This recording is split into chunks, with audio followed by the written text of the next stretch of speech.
nervously. Okay. Hello. Welcome to the continuing read-along of The 1001 Nights, the Arabian Nights, or The 1000 Nights and One Night, however you want to call it. I'm here today with James from Quaint and Curious Volumes. A little bit of a depleted showing today, but we're going to give it our best try. Today, I'm still on volume 1. I don't know about your translation. Yeah, we're still in volume 1 in the Lyons translation, which is 3 volumes. So yeah. So this is 4. I have this much left of volume 1 to go, so this will also count towards my one of my big books of summer. And then before the end of the month, I'm into volume 2. So some point in volume 2, we get to meet someone that most people know about, which is who is Sinbad. But we're a little way off that yet. I think Sinbad might be. So this one doesn't have Sinbad in it. So maybe it does. Maybe it does. Sinbad. Let's see. The second voyage, the first voyage of Sinbad the Sailor is when we get to 291 nights. Okay. There you go. Getting a little bit ahead of ourselves. Today is nights 58 to 144. Yes, and I will confess I read ahead through 146 because that completes the current story arc that we were in. So. Fair enough. Yep. I did see that. I thought I only finished reading this 2 or 3 days ago, so I thought I'll stop, do the conversation, and then move straight on. Well, then I won't spoil what happens to you. You can probably guess some of it, but they wrap up a lot of things very quickly. You know. I can imagine. I mean, you say I might guess at it. Sometimes it's very difficult to guess what the reaction people are going to have to certain events in these books. That's true, and especially this particular arc because it's so long. It's like 300 pages, and there were people who came back that or arcs that were resolved that I'd completely forgotten about. I'm like, that happened. That's right. The non-linear narrative aspect of the work is really coming into its own here. You almost forget that this is all happening within that larger framework of Scheherazade and the king. Yeah, I think we got down to like the 4th level of narrative. I think so. Within these ones, which it is sometimes a bit difficult to get hold of, especially if you're reading a little bit each month. But these nights from 58 to 144, they really just take in sort of 3 main arcs of story. Yeah. So you have I love the title, The Tale of King Umar Al-Numan and his 2 remarkable sons, Shirkan and Du Al-Makan. Yeah. And then the slightly pithier, The Tale of Aziz and Azizah. And the third one was it what's it called?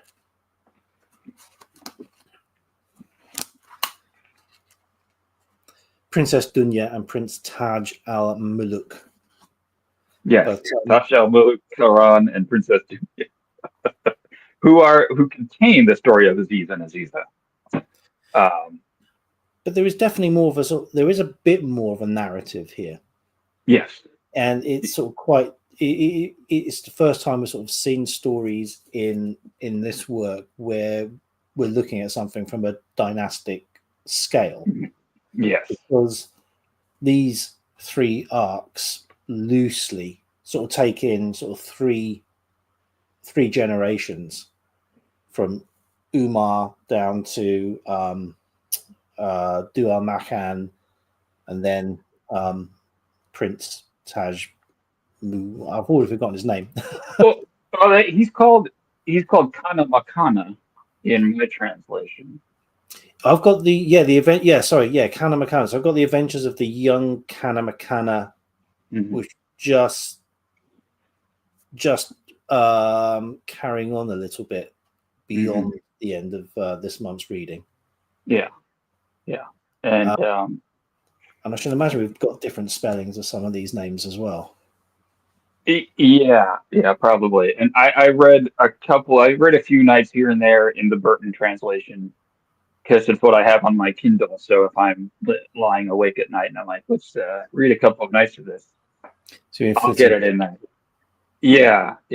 And I also check out some of his notes, and he notes that this arc of the king and his family is the longest narrative arc in the Knights, and that it takes up 1/8 of the entire length of the novel.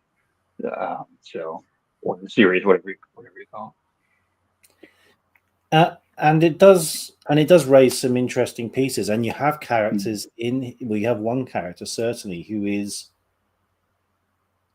present throughout all of it, which is who is a mother of calamity. We'll maybe talk about her in a bit, but she's a really interesting character. Yes, she is. Also, the Vizier Dandan is yes, is in them.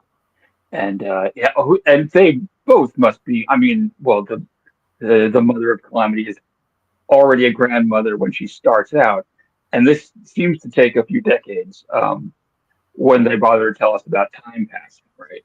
Because Kanamakanna is not even conceived at the beginning, and at the end he is of age, right? So, of age is about sort of 13 in these books.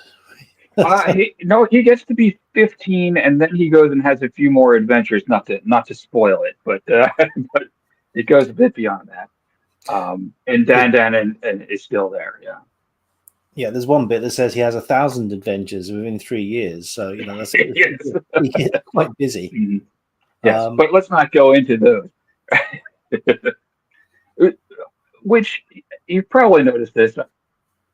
There's something about these stories, and it's not just this cycle, but the way that things are kind of the pace of the narration is so inconsistent, it's so varied, right? So you could say it's inconsistent if you want to say it's bad, or you say it's varied in an interesting way, because they'll spend a whole page describing someone preparing a feast, and then in a sentence they'll say, and then this king was deposed, and his grandson took over, and then it's like, well, that seems pretty important, right?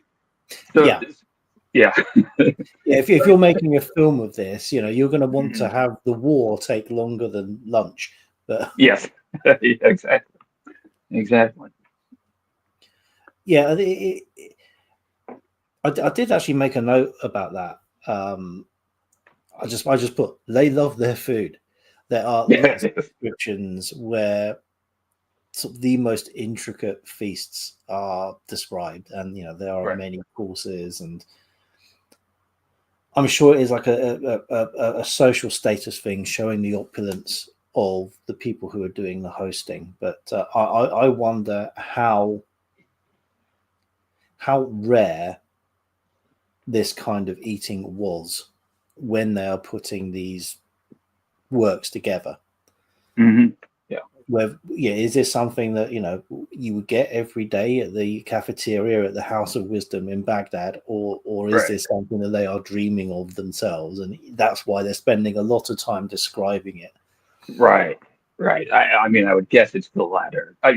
The descriptions of opulence have to be. I mean, I can't help but think that they must have been wildly exaggerated, because it seems like every even regional king will have the resources to, on a whim, endow a passing merchant with, a caravan full of silks and a beautiful robe and enough money to last him the rest of his life. Oh, and like a dozen slaves. There's a lot of largesse that goes on. some good news delivered by a messenger. The going rate seems to be 1,000 gold dinars. And for anything above that, is that we'll ask you what you want, and if you say, "I want to be I want to be the Sultan of Damascus," I say, "Yeah, go ahead, take it." Yes. Unless you're joking and you say, "I just want to be the chief furnace keeper." Yeah, so that's a character who takes under his wing Du Al-Makan, and he doesn't have a lot to give, but he gives of it freely. Yeah. But there is also that's sort of charitable, and he's being seen as being a good Muslim in doing that. But there also seems to be the implication that even though Du Al-Makan is at this point he's a waif, he's acting as a beggar, his comportment is so innately regal that anyone who sort of helps him out ends up waiting on him hand and foot, which is something that happens. It's happened more than once in this book, that if you are a prince or a princess, you cannot help, even though you are hiding your identity, showing that. Right. It works out really well for Du Al-Makan. It doesn't work out quite as well for Nuzhat, at least in the short term. Right. Because hiding her, if she'd have disclosed her identity earlier, she'd have saved herself a lot of hassle once she gets to Shah Khan's palace. But that's true. And well, Kana Makana, he is out wandering. He kind of follows a similar thing where he at a certain point gets expelled from the kingdom and is wandering out sort of as a beggar. He doesn't seem to have a plan, and no one would recognize him. But he becomes captured, and he says, "Well, this is who I am." And the guy says, "Well, that's great, because now I can ransom you." You know, I hope you've gotten to that. I think that is within the scope of our reading. Yeah, and he gets captured by the Bedouin, and the Bedouin wants to ransom him to make up for what he was robbed of. There's so much kind of double crossing that goes on in here. That's amazing. We've got a couple of comments here, so I was getting carried away by the conversation. So sure. We have Greg, Ghost Readers in the Sky. Hello, Greg. Greetings. And Al from Big Hard Books and Classics. Hello, Al, and how are you doing? Perhaps I best take it back a little bit. So the beginning of this narrative. So the tale of King Umar Al-Numan. He is an absolute monster. Yes. I get that people obey him because he's the king. I've got absolutely no idea why the people love him. Right. I don't discern there being anything snide or satirical in the love that the populace has. No, certainly not. Yeah. And he's just awful. He has like 100 concubines or something, and basically whatever he wants he gets. He's very short on temper. If another king doesn't sort of accede to his demands, straight away it's war. Yeah. And that's over sort of petty stuff. So when there is another king, so this is in Caesarea, so basically Constantinople and the environs, they've got the temerity to be Christian. He really goes to town. Right. So there is the initial hatred there. So on the army side, there is hatred. When you actually get a Muslim and a Christian meeting, as we do with Shah Khan and how is it pronounced in yours? It Britha in mine. I think that's the same. So she is in a Christian monastery, and she's in a Christian monastery with a lot of other women. There hardly seem to be any men about in this institution. And Shah Khan is with his army marching for a battle. Yeah. Decides to ride off by himself, and he comes across sort of a glade where all of these women are wrestling, and decides to take part. And Ibriza or Britha says, Aziza, I think. Yeah. I'll wrestle you. And she beats him 3 times. He's not expecting it. And each time she's beating him, she is using basically feminine wiles in order to do so, because they seem to be matched equally in skill, but he is the stronger. But she basically tricks him a number of times. Yeah, women, And this is also where we meet Mother of Calamity. Yes. And her introduction is more on the humorous side. I haven't got, I don't know if I've got it bookmarked, but it literally is. She decides she's going to wrestle as well, and she's described in a humorous way. She sort of limbers up and then passes wind. Yes. And then I think she's soundly beaten in one-on-one combat. But Shah Khan and Ibriza have this. They have a chemistry. Yeah. Even though they know they are not supposed to like each other. And over the course of, I think it's like a couple of weeks, they obviously sort of grow to love each other. She also beats him again in a game of chess, and again sort of distracting him. Yes. So we've found out what Shah Khan's weakness is straight away. Yes. Yes, we have. I mean, Shah Khan at the beginning is not a pleasant character either. He's arrogant. He is headstrong. He's quite vindictive, and he's absolutely afraid of his inheritance.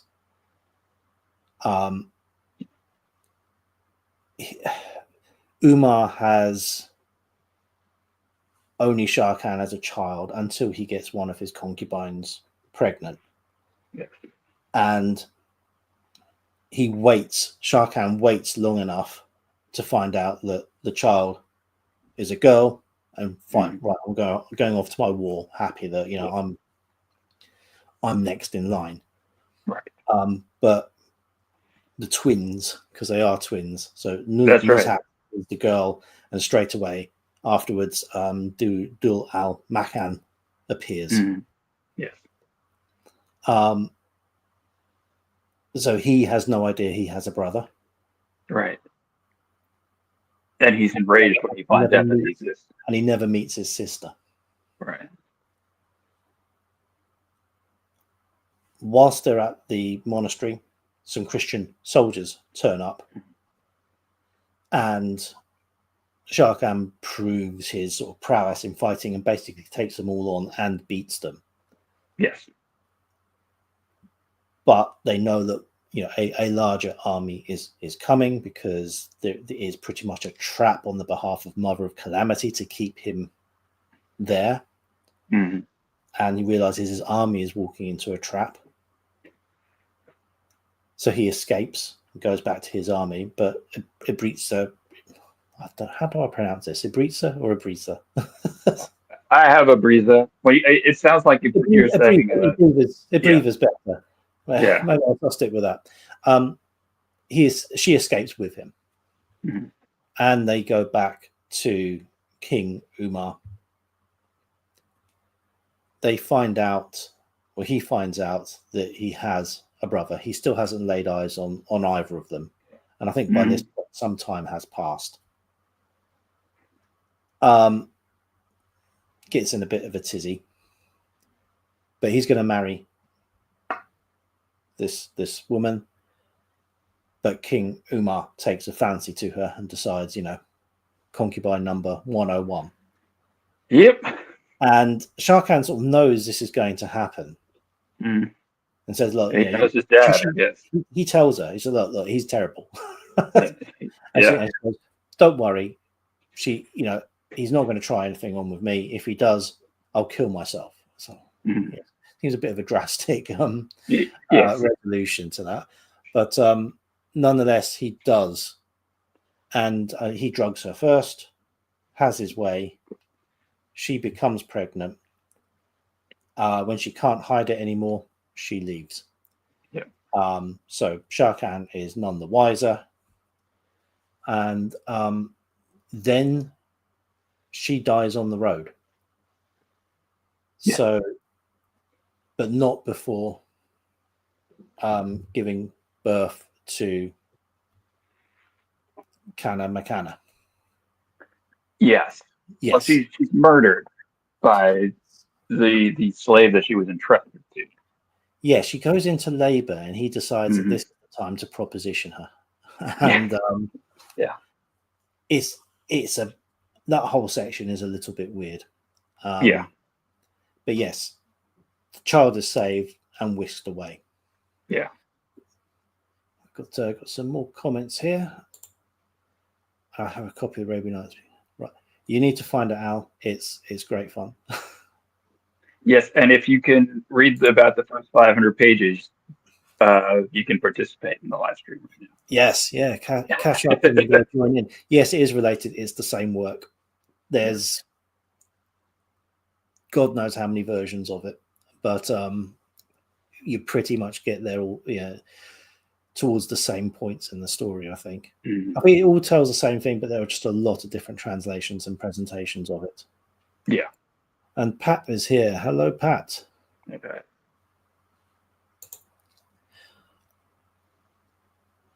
So Shah Khan finds himself, I think he goes to Damascus and he becomes the Sultan of Damascus. So Umar has basically got rid of him, but he's got his own city to look after.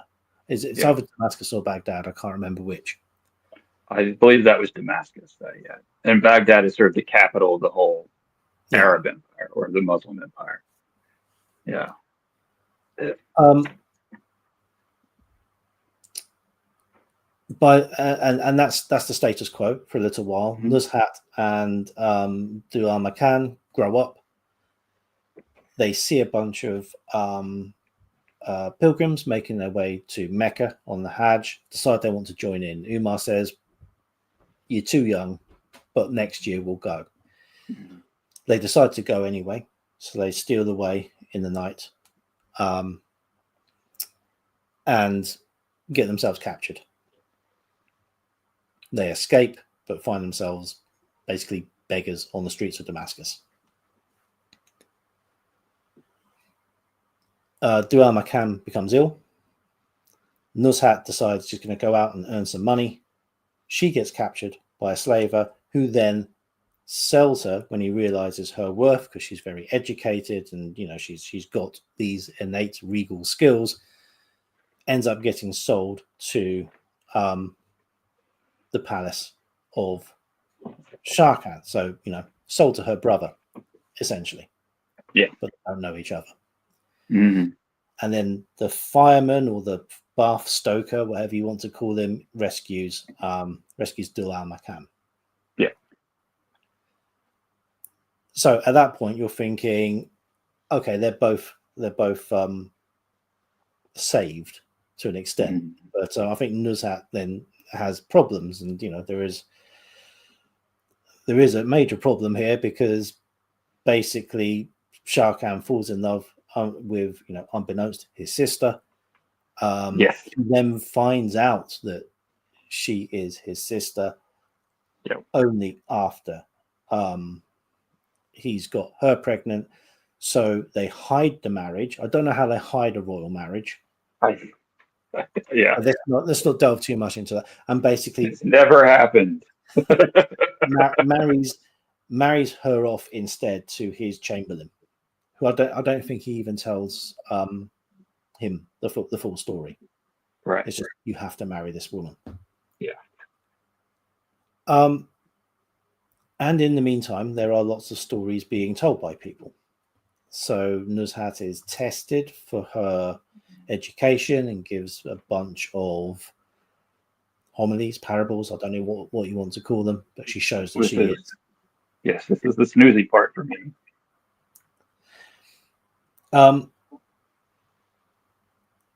And then the war basically starts again. The mother of calamity comes back. So whilst we've talked about the feminine wiles of Ibrita, now Mother of Calamity has learned this lesson. Yes. She knows Umar's weakness, and she trains for a few years. As it half a dozen women or 5 women to basically present themselves as new concubines to Umar, and educates them, shows them all the sort of courtly skills that they will need, and that plan works. It's a way to infiltrate Umar. Yeah, a very strange kind of strategy, but it does work. Yeah. I suppose it's easy to sort of get Umar to fall for something like that, because it is definitely, Right. I mean, he has lots of character flaws, but this one's a mile wide. Yeah.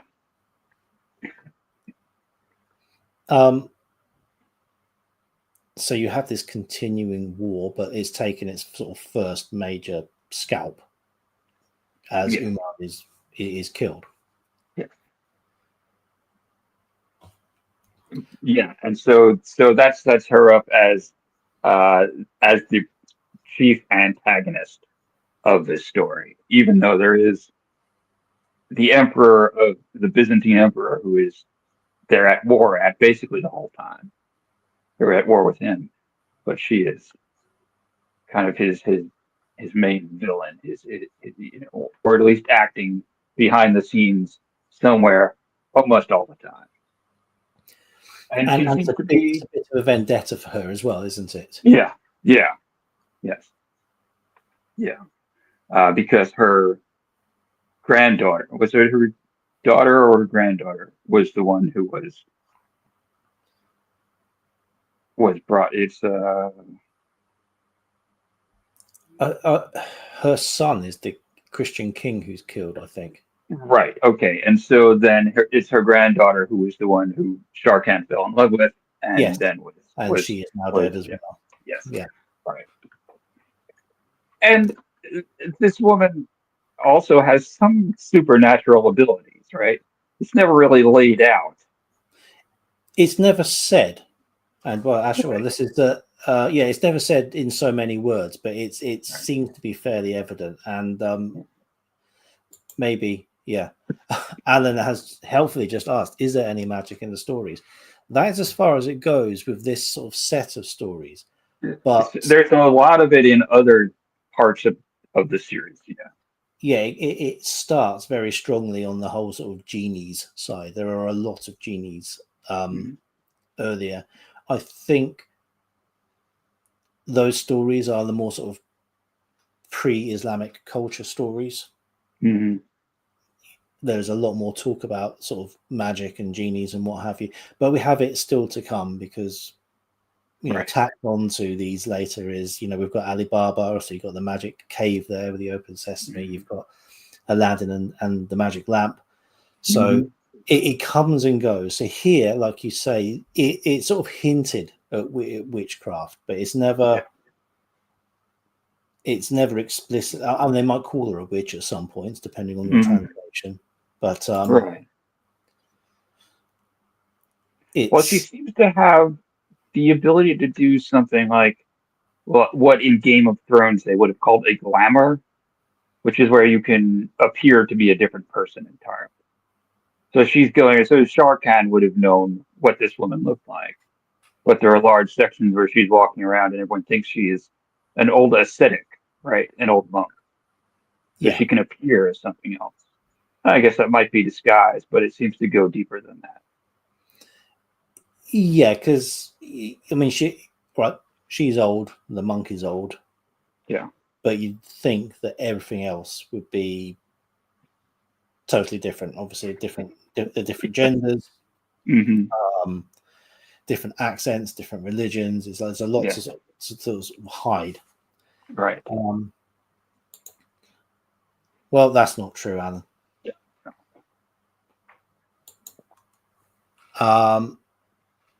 Yeah. So there,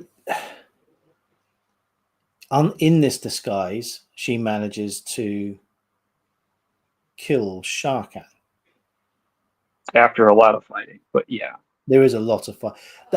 I did enjoy the battle. I think it's like the first proper pitched battle we've had with strategy and armies, and I think the Shah Khan's warriors are a bit preposterously victorious. It was very much sort of Battle of Thermopylae thing. There are only 30 of them left, and they're fighting off, an army of thousands, and still manage it. For days on end. Yeah, exactly. And this Dot al-Dawali, the mother of calamity, is amongst them the whole time. Sort of biding her time, which is strange. I mean, she could have just done a decapitation. And cut things off a lot earlier than things ended. It went on for a long time. Yeah, it did. It was extended. There's because there is some single combat, isn't there, between Shah Khan and the leader of the Christian army. Yeah. Shah Khan kills him, but he gets wounded, and it's under the guise of tending his wounds and under the guise of being this monk that she does for Shah Khan. Yes. And make sure that he knows who she is before it happens as well. So this is very personal for her. Yes.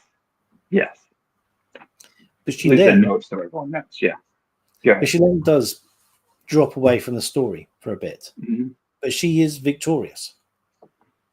So I think the territorial integrity of Baghdad, because by this point Shah Khan's moved back to Baghdad to take his inheritance after Umar's passing, that then passes to his brother. Al-Numan. I'm very confused by the G. I should have drawn myself a little family tree before I started this. Yes. I wish for one many times. Yeah.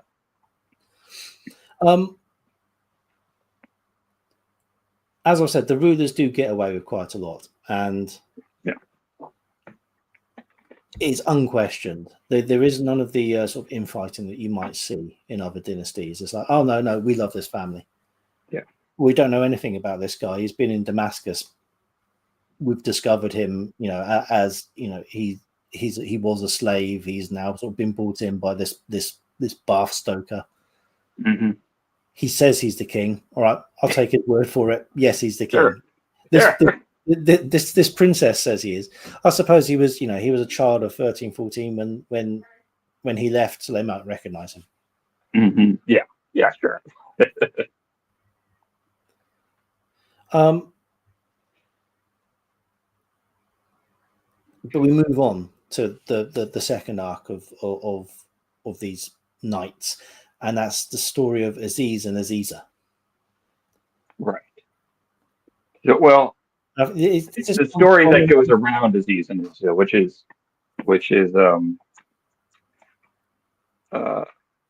Taj al-Muluk Karan and Princess Dunya, is the story that Dan tells to the king to soothe him after the death of his brother. And this story is very weird. Yes. And in brief, it's not that weird, but in the details, it's very weird. We have more indications of witchcraft here as well. So essentially you have Aziz and Azizah, who are cousins, and they are destined to marry, but Aziz becomes infatuated with this woman, Yes. I don't think there's anything supernatural about that. I think Aziz is just being an idiot. Yes. But I think the greater idiot is actually Azizah, who actively encourages him, even though it's breaking her heart, because they are supposed to be getting married. Mm-hmm. There seems to be, she's like leaving lots of signs, and Azizah helps interpret the signs, because as well as being, not seeing what's in front of him, Aziz is also ignorant of, seemingly everything else. Everything. Yes. Um, But also the interpretation of these signs is pretty random. It's like, well, yeah, she had her hair brushed over her face, so that means you have to wait until nighttime. it was incredibly specific. Yes. Yes. Yeah. I mean, if this is all you had to work on, you walk down the street wondering what everyone is trying to tell you via their body language. That's right. Yes. But he basically treats his cousin like dirt, Mm-hmm. and basically gives it all up for this amazing woman. Yes. Azizah dies of a broken heart, and he basically goes back to this woman and says, "Isn't this terrible for me Mm-hmm. that I've done this?" It's actually worse for her. But she's taught him some poetry. It's almost like an incantation to ward off the evil which this witch type woman is supposed to, hold power over. That's right. There's a magical phrase, Brad. Loyalty is good. I should have written it down because it might come in handy someday. It's worth a shot, Right? I've got better, sweeter to die than deal in treachery. I don't know what your translation says. It would take me a while to find it, so we'll go with that. But basically, he's given an ultimatum by this woman. So, you have behaved appallingly. Don't you try that with me? Yeah. And sure enough, he basically falls for the first pretty pair of eyes he sees, and finds himself actually trapped. So this is an actual honey trap. I have no idea. This bit comes right out of left field. I have no idea what's happening here. Yeah. Yeah. It's he's kept hostage with what I think is like a magically sealed door. So there is a bit more magic creeping in. Yeah. And basically, he is with this woman for a year, and he seems fine with that. He's worried that he's been trapped for about half an hour. Yeah. And it dawns on him, well, I'm probably onto a good thing. But then he's told that the door will open on this day the following year. And the first thing he does when the year comes round is try to escape. Yes. And he does escape, and he goes back to this witch woman who is initially concerned and happy that he's back. Mm-hmm. He tells her what's happened to him, hoping that, people are going to feel sorry for him again. And, he does not take it well. Well, she completely emasculates him. Yes. So following on from our last episode, there is yet more castration happening here. Yeah. Mm-hmm. Now, if I'm King Sharia, I might be wondering why Scheherazade keeps on telling me these tales of all these men who have pull back to the frame story. Yes. Yeah. Yeah. I mean, in general, I suppose with these stories, Scheherazade is basically giving Sharia a whole series of stories where women are getting one over on the men. Mm-hmm. I don't know whether that's something I'm putting in to the grander narrative there, or whether that was intentional on behalf of the people who were compiling these stories. So, I think that in a way it's not so much, well, you can read it in different ways, of course, but when you see a pattern of women are getting the better of men. It's probably more for this culture as a case of, well, this is how deceitful women are.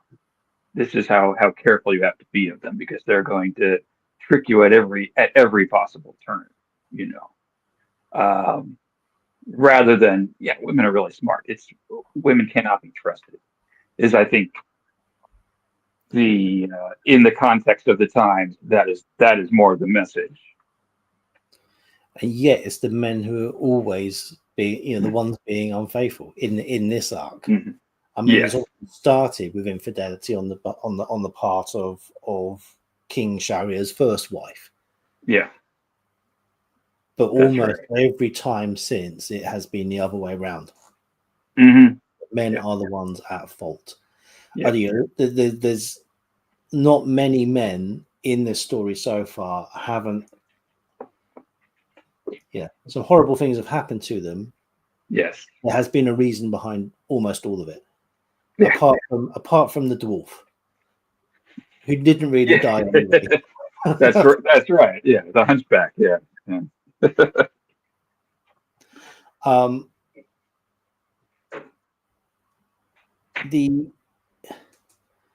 The last story, so that's pretty much the end of Aziz's story, but Aziz has related this story to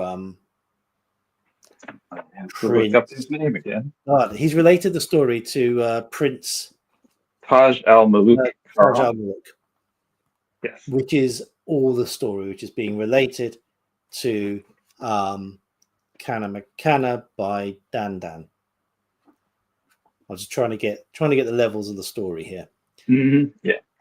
But Aziz follows this story up with the fact that he is off to another city. Yeah. To try and meet Princess Dunya. Yes. Who is someone who really doesn't want anything to do with men. Right. But she has embroidered a handkerchief that he has. Yeah. And obviously the handkerchief is enough. Right, this is the woman for me. I've seen her needlework. I don't need to see anything more. But because of the description, the second-hand description that Aziz gives the prince says, "Oh, I want to marry this girl." And to be fair to Aziz, he doesn't want to marry her now because he's, he is, yeah. He's a eunuch, but he still wants it's almost some kind of salvation. I don't know quite what he wants. He wants forgiveness. He wants some closure. Right. But the prince likes this by now third-hand description of Princess Dunya and decides that he must marry her. Goes back to his father, says, "I want to marry this princess." He sends his wazir to go and pay courtly homage to this king, ask for the princess's hand. She turns around and says, "Nope, anyone comes near me, I'm going to kill him, then I'm going to kill myself." Right. And the king goes, "Oh, what are you going to do?" The wazir goes back, and that king says, "Right, well, I'm going to raise an army, and I'm going to tear the city down." Yes. He is wisely persuaded to take a different tact, and the wazir and the Aziz and the prince travel there under the guise of merchants, basically with an idea of they're going to meet her that way. And they're going to do that because both Aziz and the prince are the most handsome men you've ever met in the world. They turn up, set up shop. A very odd little few pages where the head merchant becomes infatuated with both of the men. Oh, I forgot about that, but yeah. But that aside, there's never any resolution to that. Mm-mm. I don't know whether it's just to show that these two men have such animal magnetism that they'll get anyone's hackles up. Right. But eventually, because they have these amazingly fine silks, because everyone always does have these fine silks, word gets back to the princess. There are some letters exchanged. She still wants nothing to do with them. She wants nothing to do with him when she knows that there's a prince. She wants nothing to do with this impertinent merchant when the prince is pretending to be a merchant. But then she claps eyes on him and melts straight away. So that's a little bit of a cop out. Yeah. And that story, I mean, it sort of largely fizzles away. Yeah. There were lots of things I thought was going to happen and didn't. And there's a slight moment of the prince dresses as a woman to get access to this special garden, and the guard of the garden wants to basically do a gender check on anyone who's going in, and has to rely on the princess's personal servant to vouch for him that he's. But once they get together, that seems to be it. I'm not entirely sure the moral of this story. I don't know that we can learn a moral from this story. Yeah. I mean, in the other ones, you can certainly learn some things not to do. Yeah. Yeah. But as we're taken back out of this story, the prince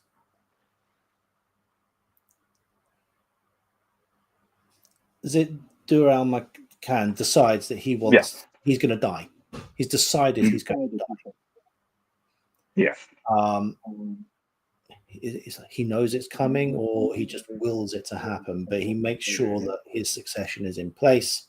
So Kanna Makanna becomes the new ruler, but he is not the ruler because he is far too young.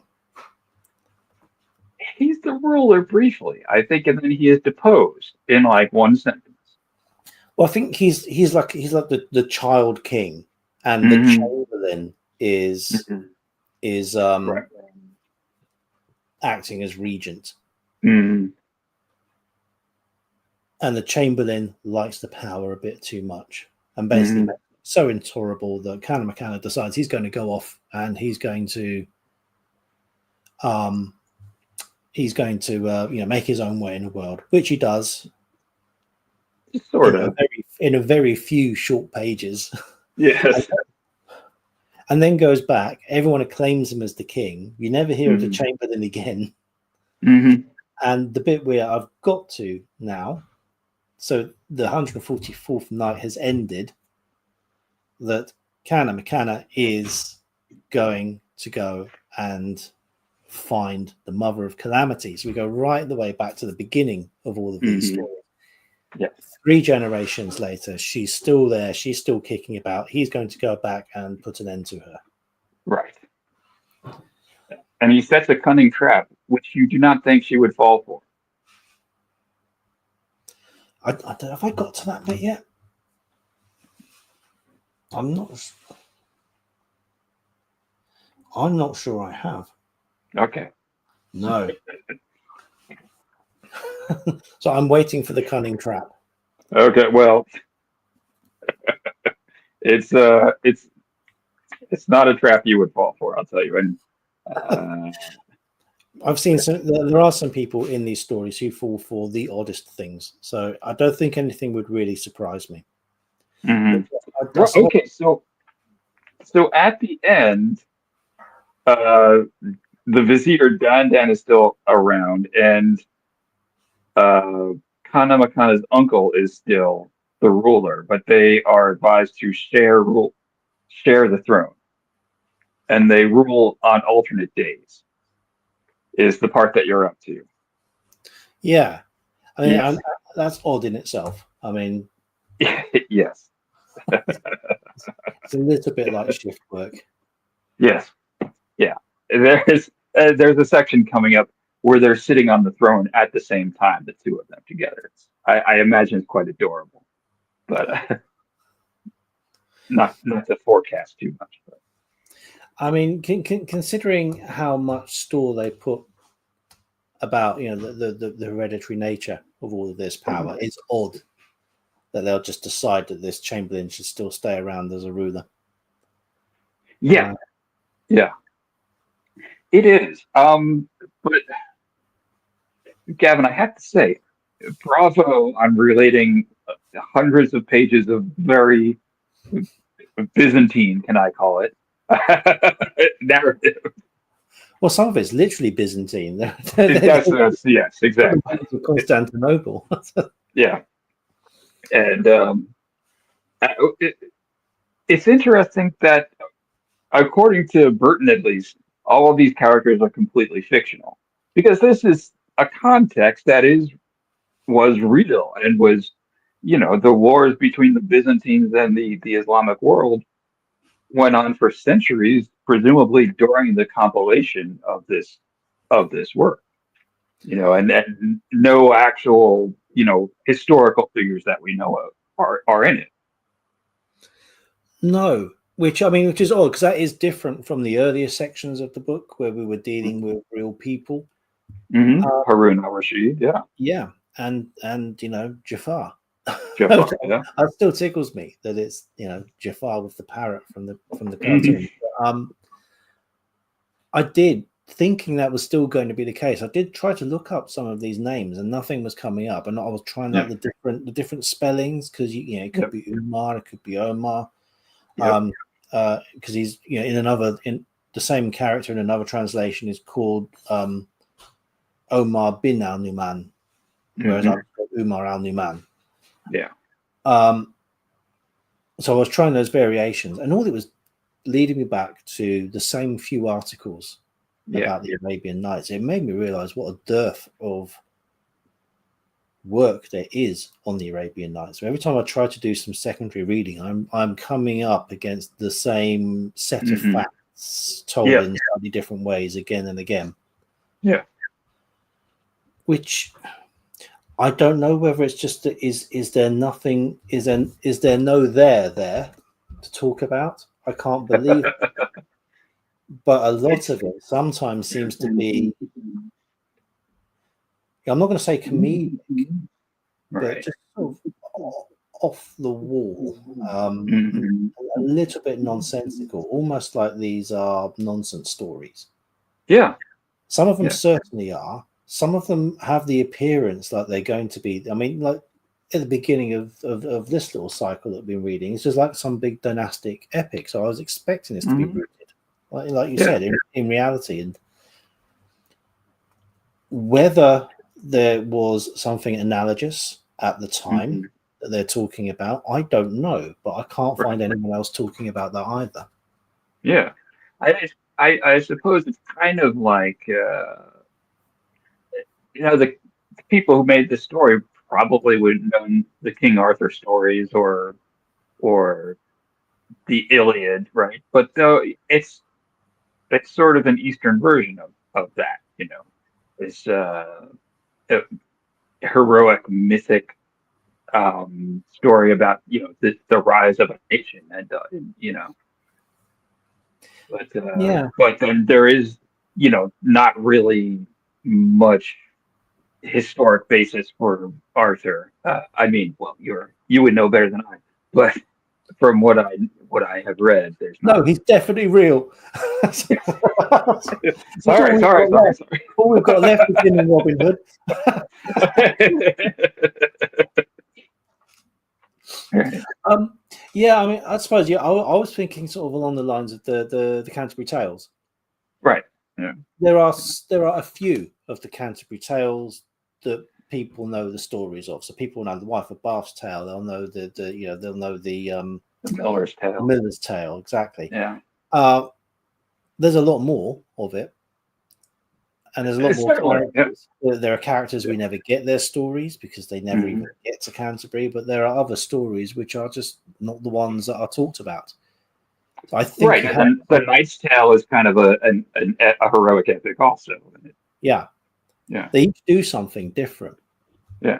A moral tale, a heroic tale, a comedic tale. This seems to have all of that, but it also has the bit that people know Alibaba. They know Right. Sinbad the Sailor. Yeah.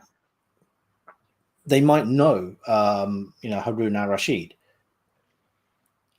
Plenty of stuff in here, even the stuff that once you start reading about the Arabian Nights are the famous stories I knew nothing about. Yeah. The Hunchback. Yeah. The was it a baker? No, the three women. The three apples, you mean? The portresses. Oh, okay, yeah. The porter and the three ladies. That's one that people talk about or seem to talk about all the time. I never heard of it. Read it. I've never heard of it before. I'm wondering whether it's one that people talk about because it's near the beginning. Right. This is 200 pages into 2,500 page work in this translation. So a lot of the things that people seem to talk about is very front loaded. Have we found That's right? Even the academics have got to the end of. That's right. Well, Proust, he goes to bed early and he eats a Madeleine. Yeah. There you go. That's. I'm now worried that there is another narrative above the Scheherazade one that I'm not seeing. Well, yeah. Well, it's the Proustian thing. At the end, it'll turn out that it's all about this other person who's been writing the story the whole time. Not to give away the ending of Proust. Do you know? I don't know how this ends. I've never. I don't know. Yeah. And we're not going to find out for another year or so yet. That's right. It'll be well, okay. I have read. There is a Edgar Allan Poe wrote 102nd Night, which ends in a very dark Edgar Allan Poe way. So I know how it does not end. One way that it doesn't end is that way. So, yeah. Yeah, I mean, to be honest, we don't really know much about Scheherazade and Shariah, so it's right. You're not particularly invested, other than they are that framing device. Maybe something, right. But there's a lot of time still for something to happen that Shariar is a monster. I mean, he deserves whatever awful thing you could dream up to happen to a person. Should happen to him, probably. The only way that Scheherazade gets out of this is that if there is no comeuppance for him. So this is George R.R. Martin all over again. Yeah, right. I mean, well, this little epic that we're at the end of is a bit of a Game of Thrones thing with the. I would actually like to see someone try a version of this. I think you would have to rewrite a lot, take a lot of liberties, but there's enough of a struggle going on that you could make a good epic fantasy of it. Yeah. Certainly. Well, we've been going for an hour now. Well, we'd probably better finish it there then. I mean, there is next months will not be as long because we've covered 2 months worth today. Yeah. But I've got, I think it says about 70 or 100 pages worth, and I will have finished this volume and started volume number 2. Okay. So we are making some progress. I know you'll still be on your volume 1, but yep. Might have to have a look at these different translations at some point. Maybe that's something we're going up to night 208 next time, or 207 or 208. What have I got? Up to and including 207. There you go. So I have no idea what's coming, and there's obviously nothing that you've read up till now that will even give you a slightest indication of where it may turn next, which I find actually quite exciting. Yes.